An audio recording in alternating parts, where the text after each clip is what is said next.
Oh, We're rolling. It's the December Q&A episode, everybody. welcome to the Choose You Now Choose You Now podcast.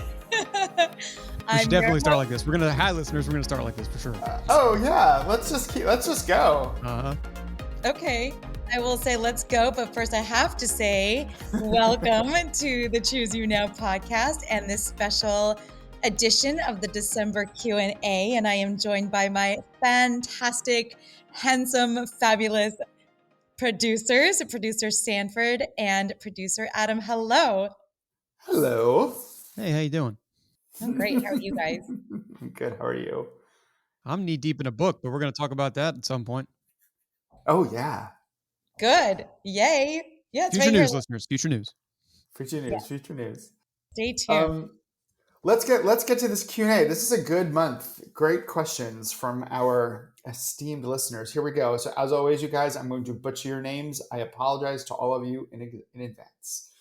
The first question is from our Instagram page, Ryan Van Butt. Ryan, I'm really sorry, dude, if I screwed up your name. Ryan wants to know about some good at-home bodyweight workout routines for apartment living. I live in New York City. So this question perked up my ears as well. Juliana, what do you think? Yes, it perked up my ears as well because I lived in an apartment for a good 4 years and I love to get creative here. And this is what I used to do with my clients. I used to do in-home personal training for, 12 years. And I would go into people's little spaces, big spaces, every kind of space and use everything around us, steps, children as weights, whatever we could find, plates, you name it. And so I love this question. Thank you, Ryan. I also started doing some more fitness on my social media because I was actually requested to bring in some of that fitness personal training background. And I've been having fun doing exactly this. So what's so cool is really if you just get a little space, a little carpet, I like a yoga mat. You only need a yoga mat size space. And body weight training, you could do so many things. So of course there's the basics, push-ups, squats, tricep dips, calf raises, lunges, and planks, all of these wonderful things. And then if you add in some tubing, you could do every single part of your body with one single tube. I used to carry like 3 different tubes, like different resistances. And there's so many things you could do. Every single muscle part.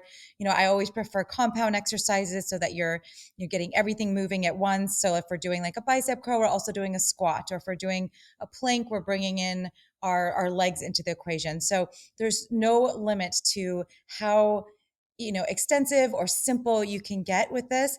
And if you need some guidance, so when I was doing this way back before Google and YouTube was what it is now, it was like you had to get extra creative. But now there are apps, there is YouTube, and there is everything you could ever want to do available at your phone. So you can do yoga, you could do Pilates, you could do dance. Oh, by the way, that's one of my favorite ways to get some cardio is just dance with music. That's really fun. Just throwing that out there. But there's so many different options. Find what you love, but you don't need much space. You could do it all in a little yoga mat spot and get a full body workout. You could do knee ups and jumping jacks and, high intensity things, or you could just do lower intensity and do some plies and squats and lunges but throw it together so that you're getting your heart rate up, you're keeping it up, and you're trying to hit as many muscle groups as you can so that you can get a nice comprehensive workout as often as you like. It's really, really, really open and flexible. Can I add my 2 cents in here? Because I do not pretend to be a trainer. I do not have the knowledge you have, but I do have experience. And the one thing, as someone who lives in an apartment, resistance bands are the best because you can take them with you anywhere you want. They can attach to almost anything safely, and you don't need a lot of room for them. What do you think about that? 100%. I use them all the time. Like I said, when I was a trainer, and also I travel with them. Like when I'm traveling and I don't know if I'll have access to a gym, I throw them in my suitcase because they're very portable. So resistance tubings are fabulous. They also make a great slingshot for people you don't like. Oh, that's happened accidentally. Yes. Yeah. That's dangerous. That's great. I wonder this what is sort that of the happened. work. Oh, go ahead. Sorry. No, I'm sorry. I'm go for it. No, go for it. I'd say that I began to do this as well. I live in an apartment too. And in 2020 specifically, I had to figure out ways to make it happen in the house. So cosign on the YouTube. I mean, how many freaking videos are going to pop up if you type in 15-minute in my case, it was flexibility. I wanted to start there because I see my wife do this yoga and Pilates, and I know it's a real workout, even though it's hard for me to like get my dumb male brain there. Tom Merrick. Any people out there looking to get more flexible? There's this huge ripped guy on YouTube who's super flexible. It's called Tom Merrick. Look him up. And we have our wonderful Joey Thurman. He's Joey got Joey Thurman, obviously, Thurman. as well. Yeah. Yeah. love him. If he were here, he would have slapped me silly for not saying his name. Yeah. Oh, and flexibility is really important for all sorts of things. It just opens up your body. It's really helpful for like anti-aging and just to feel good because so many of us are on, Zoom culture where we're spending all of our time sitting in front of a computer, and stretching is a really good counter to that to keep your body flexible and everything flowing and circulating well. And why is that? Because movement is medicine. Thank you Yes. very much. Thank you. I'm here all week. So this is sort of the workout section of the December Q&A, because our next question comes from CavMom918. She's written questions before. She always has really great questions. And she wants to know, Juliana, do you track workouts? Are you an I have to close my rings type of girl? I love this question. Oh, CavMom918, you have my heart. I am so obsessed with the closing of the rings. Like I have been known to be pacing around my apartment or house just, at midnight or like 11:55 to finish my steps for the day or whatever. It is such a great motivator and I can't recommend it enough. I think everything is about accountability and it's a great way to have accountability right there on your wrist. If you don't have, a friend or a workout buddy or a trainer or a dietitian that's like nagging you, it's so nice to have that. I'm also big into tracking everything. Like I have all my clients do a food and exercise journal. I have all my, I always recommend tracking things. So because that is a source of accountability. And I think if you don't have anything or anyone to be accountable to, it's very easy to slip and slide back to saying, forget it. I have a perfect example. The other night, I'm getting ready for a photo shoot. It's a fitnessy photo shoot. And my friend is this brilliant visionary when it comes to fitness. And so I reached out stupidly and I said, oh, I think I need some help. And he's like on it. So it was like, he'd already trained me on FaceTime. And then at 5 o'clock that night, he's like, go to the gym. You got to get your cardio in. You got to get your, so Kapal got me to the gym twice in one day because of the accountability. There's no way I would have done that on my own. So there's a million things to be said about accountability. I really think it's everything. And that is why I like having my watch on, and any kind of tracker is a really, really good thing. I love seeing the rings because I just feel accomplished. Like I love the way, and I also, but at the same time too, and Juliana, I think you'll like what I'm going to say. I don't want you to kill me for this. I also really enjoy seeing the 5 rings in a row and then seeing one day that maybe the ring isn't full because I'm also giving myself that day of rest. And I like seeing it all in one place. Like I love it. I really do love the rings. So motivating. My favorite thing, like I literally stop whatever I'm doing when I get the 3 rings are finished at the end of the day and it's just that sparkly. I mean, it's so psychological. They're brilliant at how they've made this so in your brain. And so it's so motivating. It is. Adam, are you motivated by the rings? You fancy people in your watches. I don't have a ring closer like that. I do have a Fitbit, I will say, that will buzz me at 10,000 steps. Now, you go and do a strength workout, you're not going to get 10,000 steps. It's not going to show up as that. Your heart rate will operate in a certain way. So I am motivated by it, but it's not everything just because it's not always about what gets the rings closed for me. I always Adam feel like always knows how to bring us down to earth, Joanna, doesn't he? That's right. That's right. What were you going to say, Joanna? I'm sorry. I always feel like if I, don't have my rings and I don't see my rings, if I don't have my watch on, I feel like it doesn't count. So even like before I get out of bed, I put my watch on so I don't miss the steps of getting out of bed and walking to get dressed. Oh dear. Because you will always regret not exercising, but you will never regret exercising. Did I say correctly? I'm not You sure I did. did. You I did. think you say it more gallantly than I do. Here's another exercise question, and this is going to close out the exercise portion of today's Q&A. From Maggie Eric 2, at what level will exercise kick up my appetite? My goal is to stick to a weight loss diet. I love this question too. I I'm so disresonant with the rest of the world because of what I've experienced, and I've learned major lessons about this. exercise disrupts the weight loss process. So now there's a million reasons to exercise for cardiovascular health, for bone health, for most everything, a million reasons. However, and it's great for body, for weight loss maintenance.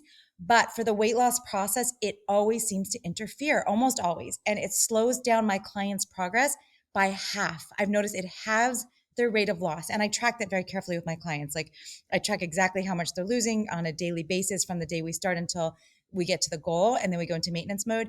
And so I've noticed every time someone adds an exercise, I just had a client right now where we're talking about this, it will kick up appetite. But not only that, even if I've had clients that have controlled for calorie and volume and measurements, and even then we see a slow in the rate of weight loss. And I think perhaps my hypothesis is that this is based on fluid shifts. I can't really explain it because it doesn't make sense scientifically. It's just something anecdotally that I've experienced myself and watched with a lot of my clients. So, monitor it. And if you're trying to lose weight, you could also just I have my clients pick a period of time, get it done, focus on the weight loss, relax so it makes it easier, sit, binge watch TV, read books, everything you've ever wanted to do, and stop the exercise temporarily. And then we bring back exercise intentionally, conscientiously, meticulously, so that you step into maintenance mode and never have to lose weight again. So I really do separate weight loss from exercise for various, very fascinating reasons. Interesting. Very good. Okay. Next question. Our next question is from Shoshana Castle on our Facebook page. Shoshana writes that I'm 100% plant-based. However, I enjoy carbs that are high in fiber. I would love to learn more about combining food that complements each other and is synergistic for the body rather than my body working hard to achieve energy and absorb maximum nutrients. Juliana, what do you think about that? Well, first, Shoshana, you said the C word. She said carbs. She And did.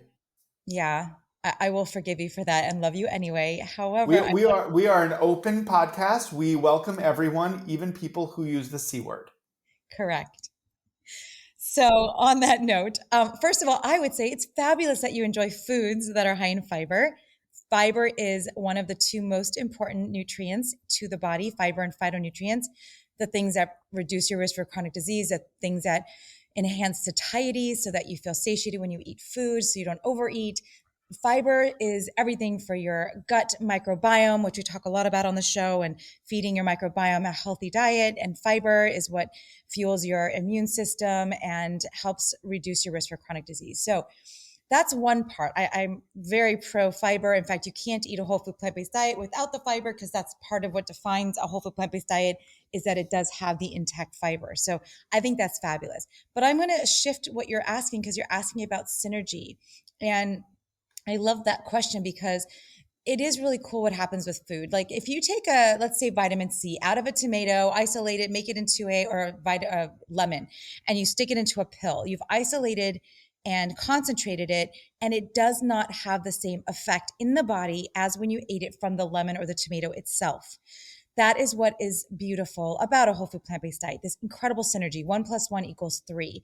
And I talk a lot about this in the vegetarian diet. I kind of did a deep dive into this, but it's beautiful because things like the vitamin C in the tomatoes, when you're eating that together with beans in a chili, for example, or in a burrito, if you're having salsa with some, refried beans or whatever, that vitamin C is going to help the absorption of the iron and other nutrients in the beans. So there's a synergistic effect that comes into play when you're eating these whole intact foods, which is why when we try to put them in a supplement form, the results are always very disappointing. And I talk about that, like the carrot study, where we gave smokers vitamin A supplements and they had to stop the study early because the ones that were on the vitamin A supplements were dying earlier. Like they had a higher mortality because there's something to be said for isolating and concentrating. It's not the same as when you're getting it in its whole food counterpoint, like the actual intact food. But there's other beautiful things, like when you're consuming a fat, like a nut and seed together with other foods. So like I always make these nut and seed based dressings, and the nuts and seeds, the fat in there will help absorb the fat soluble nutrients, the vitamins A, D, E, and K, and some of the phytonutrients like carotenoids that require fat for absorption. So I would suggest going back to the 6 daily threes, making sure you're prioritizing foods like the leafy green cruciferous vegetables, the other colored vegetables, fruits, legumes, nuts and seeds and mushrooms. And by definition, you will have this synergy. You're prioritizing your nutrition by prioritizing those foods, and you don't have to think so much about anything. We don't need to combine foods in a specific way. It kind of happens naturally and falls into place when you eat a whole food plant-based diet, and specifically when you prioritize those 6 daily 3s. Love that. We love that list, Adam. We love that food list. Yeah, I was thrown off a little bit there because I was like, that wasn't the typical order, but I get what you were saying. I love it. Our next question is from Instagram, Adria Trafficante. Adria, I apologize if I did not pronounce your name right. Adria has two really, really interesting questions. The first question is nutrition and psoriasis. Is there a connection? And the other question, which I actually really, really love, is how can I learn what feeling satiated feels like? I love those two questions. So why don't we talk about nutrition and psoriasis first? Yes, thank you, Adria, for these important questions. Psoriasis is a chronic cutaneous inflammatory condition. It's basically an immune mediated disease that's associated with many comorbidities, such as obesity, metabolic syndrome, cardiovascular disease. So I don't know if any of those apply to you specifically, but as with most chronic conditions, including all of these comorbidities, and including autoimmune conditions, these are based on an inflammatory response. Inflammation is usually at the heart of what causes the disease process. So we could really simplify things down to that. And I think this is why you always hear on this podcast, we've interviewed so many healthcare professionals and researchers on the show who all come back to this is a one size fits all diet. Eating a whole food plant-based diet helps with all of these conditions. And that is because it is the most anti-inflammatory way to eat. But specifically to psoriasis, there is some evidence that low calorie diets may help. I've seen evidence on gluten-free diets. I see evidence on, actually a whole food plant-based diet instigating disease remission and medication discontinuation. Ultimately, a whole food plant-based diet can only help. It can never hurt, that's for sure. It could only help because you're taking in this onslaught of anti-inflammatory properties that are going to help, quell the problem, if not actually reverse it. So always that's, the answer is always eat whole food plant-based as much as possible, stay at a healthy weight as much as possible, move more, all the stuff we always talk about here. It always comes into play, especially with these inflammatory conditions. I could also add anecdotally that I have seen extraordinary benefits with my clients with psoriasis and getting better and healing. So it's really hopeful to focus on just eating a very, very colorful, eat the rainbow every day, focus on vegetables, fruits, whole grains, legumes, mushrooms, nuts, seeds, herbs, and spices, and infinite tasty combinations. I had to say that, of course. And then the reason I would say that the gluten-free diets probably help is because, you're cutting out flour and processed food. So always coming back to the whole and always coming back to the intact rainbow-like plant-based foods. And what about how can Adria learn what feeling satiated feels like? Okay, Adria, this is what I do with my clients. So this I've described this in the Choose You Now diet.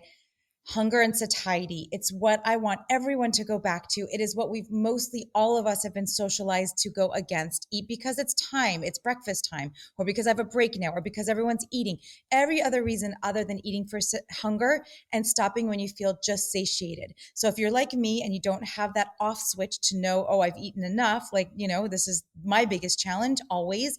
It's so like my sister came over yesterday and she's like, do you have any chocolate? I'm like, okay. So I whipped out the chocolate. I had some chocolate macadamia nuts that I got from Hawaii. And I tried them because I hadn't tried them. And I was like, and she just stopped. She had like a couple. I'm like, how did you just stop? Like I wanted to eat the whole bag. She was able to just stop. She's like, because I have it all the time and I don't usually have chocolate. So I don't have an off switch either. I train my clients. I train myself to use external sources. And so I dive into this in the book. I'm doing this in my support group that I'm starting in January. I'm going to do a weight loss class for 4 weeks, and we're going to talk about satiety. But suffice to say here, generally speaking, it's practice, practice, practice, because everything about food is habit. So it's learning, like just take a few bites, put it down, chew really well, step aside from the food and say, can I be done now? It's kind of like those kind of exercises and getting used to feeling what that means. What does it mean to feel just satisfied and not push past the point of comfort? It's a practice that takes practice, practice, practice, and then more practice. And ultimately we hope to, make these into new habits, which take, again, lots of time and exposure. So it's not a simple answer, but it's something that can definitely be accomplished. Which is good for somebody else with no off switch, which is me. Which is really good for somebody else with an off switch, without an off switch, which is me.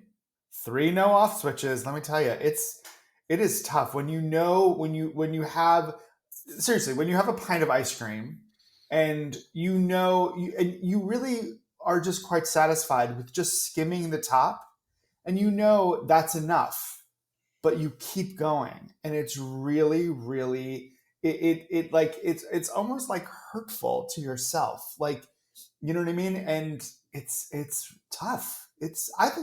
I honestly think that is the toughest thing about I want to say eating well, but I don't think that's the right, because I do believe that you can eat well, but you can still enjoy the things you want to enjoy, right? But it's all about how much you eat, right? And so if I want some ice cream because I love ice cream, I should be able to have it, but I should be able to tell myself, okay, have a couple of spoonfuls and you're good. Let me stop you, because that's Oh, really okay. the most important point of all of this. And here's what we've talked about this before, that this is what gets overlooked. We all think we're broken because we can't stop. I couldn't stop after 2 macadamia nuts. I had, I don't know, a handful, and I had to throw them into the cupboard and walk away. And it was really hard for me. Why? That's way harder to stop because it's a hyperpalatable food. Ice cream is a hyperpalatable food. Sugar, fat, salt, flour. These are ingredients, right? These are processed ingredients that light up our brain, and it feels good, and it releases this big surge of dopamine, and it feels good. So why would we stop if it feels good? Our body is saying, yes, take as much of that in as possible so that we could survive when there's times of scarcity. However, now there are no times of scarcity. We live in times of abundance where there are temptations all the time. So we're not broken. The 3 of us here, we're not broken. We just are biological human beings living in a world full of deliciousness, and eating the whole foods and sticking to a healthy diet makes it easier to control those mechanisms, but because it doesn't light up the dopamine as much. So fooling your brain with eating a high, starchy diet or whatever, that's going to boost the serotonin release. All of those things help. But when it comes to these foods, it is really difficult for us to stop. That is not us, it is the food.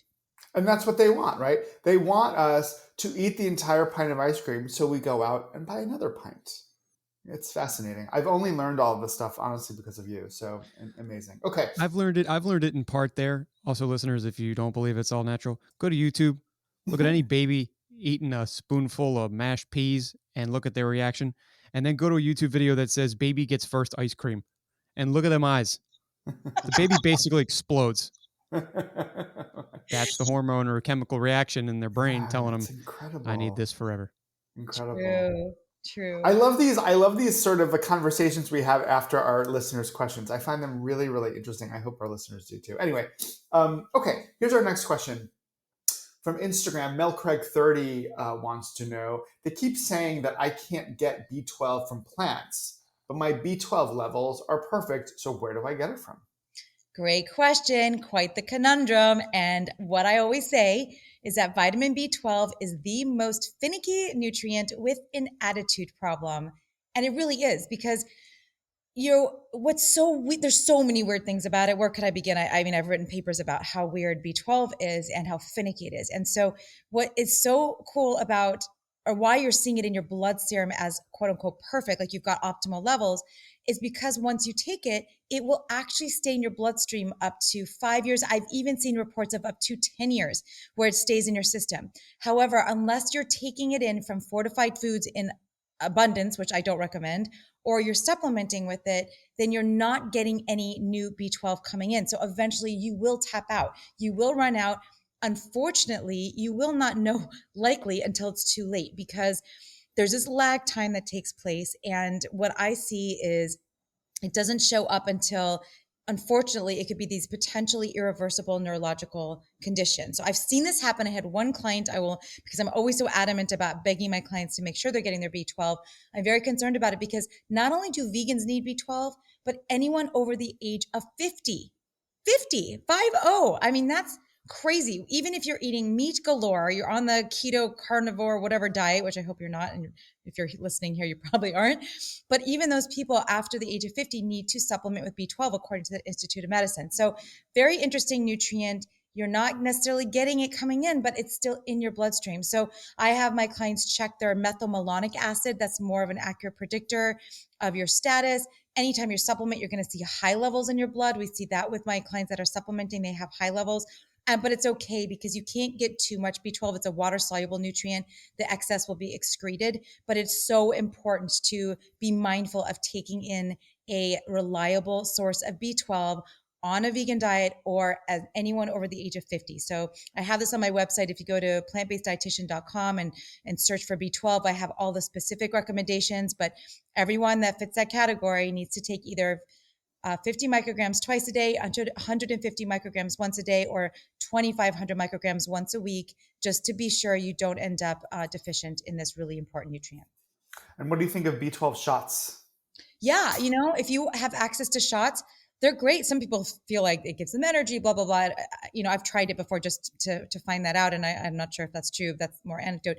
But yeah, you could get a shot once a month and boom, you're done, which is a nice way to do it as well. If you have access, a lot of people don't.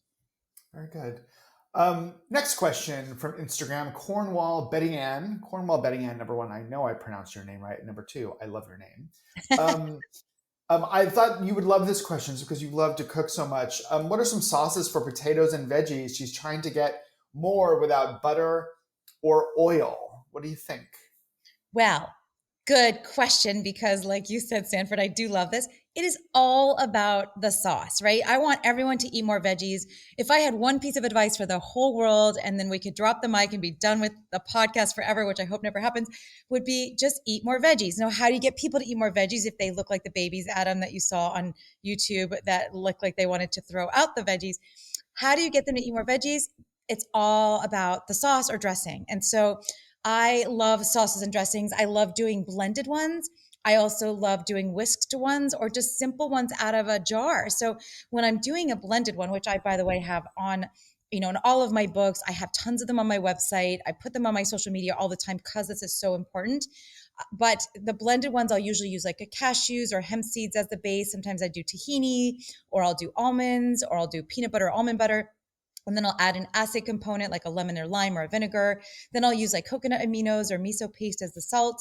And then I'll use like maple syrup or dates or ketchup or something for the sweetener. And then spices or herbs. I'll use roasted bell peppers sometimes or cucumbers for the liquid. There's so many varieties. And again, I've published hundreds of these at this point, which you can peruse on my books and website. But suffice it to say, there are no limit to how creative you can get with the delicious blended sauce or dressing. Now, if you're turning it into a sauce and cooking it, you might want to add some starch, like some arrowroot or cornstarch, just to thicken it. So it'll make your recipe a little thicker, the sauce a little thicker. And that's the differentiation between that and a dressing. Now, if I'm rushing, which happens, I'm happy, or if I'm at a restaurant, I'll use lemon juice or lime juice, or I'll use a vinegar. I love balsamic vinegar. I love balsamic glaze. There are a wall of vinegar options now, flavor vinegars. I'm really into this jalapeno lime vinegar, balsamic vinegar I have in my cabinet now. I'll sometimes just sprinkle on some nooch. There's so many great options. Salsa is a great dressing. Hummus should be a food group as a hummus is a dressing. It's also a great option too. So, have fun, whatever you like, but it is all about the sauce. So experiment. I highly recommend experimenting and finding your faves. Love that. Our last question for this December Q&A. M Burr 789 from Instagram wants to know, what is your favorite holiday food or treat? I know, I'm so boring. In fact, my sister, we did our little book signing, and my sister was here, and she's like, "You don't understand. She's so boring." Like, I really don't. I mean, I did have chocolate macadamia nuts last night, but I probably won't do that again for, I don't know, 10 more years.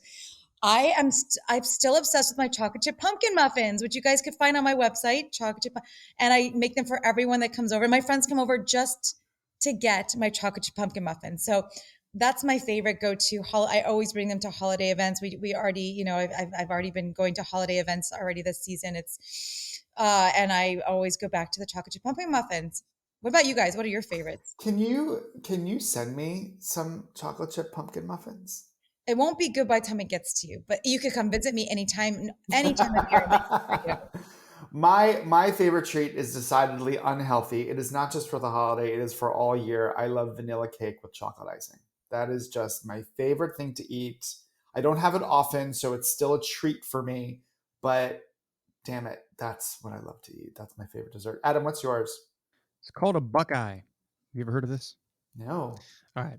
So it is basically a ball of peanut butter that is dipped in chocolate sauce. Oh my Lord. That Yeah. sounds Well, I mean, it's just amazing. decadent, and my mother-in-law makes them around the Christmas season, but they are such a pain in the ass to make. She makes them with love for me because she knows that I love them, and my father-in-law also loves them, so it gives her a good excuse to get him something nice for the holidays all season long. No, not healthy. Is it technically plant-based? I guess it is. There's nothing wrong with peanut butter. You just a little bit of peanut butter and a little bit of like dark chocolate, totally fine. That would be a great I wish treat, it. actually. I wish it were just that. Oh, what Two else? words. 'Cause, Two you know, words. Nom nom. That's all Hey. I have to say. Yeah. What else is involved? I have to know. Oh, I don't even know. I'm pretty sure it's just like sugar, vanilla, peanut butter, butter. Actually, there's butter in it. That's not plant-based. Yeah. Well, even a vegan butter wouldn't be a health food, but I could make, I think we should have a get together, all of us. Finally, we've never all been together in the same room. I'll make the chocolate chip pumpkin muffins and I'll make a healthy version of that and we could compare notes. Of course, you'll like that one better. The other one, but that's okay. Well, don't sell yourself short. You know, I don't know. I love that idea, and I think we should look into that for 2022. Those were, as always, just great questions. Thank you, listeners. You know, from us to you, happy holidays, everybody.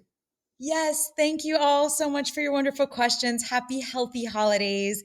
And if you are inspired and enjoy the Choose You Now podcast, become a member of our Patreon page, patreon.com/chooseyounow. That's patreon.com/chooseyounow to have access to exclusive content.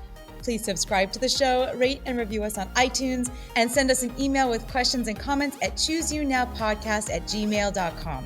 For nutrition services and more information, visit me at PlantBasedDietitian.com. And I have to say to you, producer Sanford, and you, producer Adam, this has been an extraordinary year with you guys. I love you both so much. Happy, healthy holidays and happy, healthy new year. Thank you for this endeavor that we are doing together. I love you both so much, and I invite you all in our audience to choose yourselves now. And I'm signing off with lots of leafy green love. We love you too.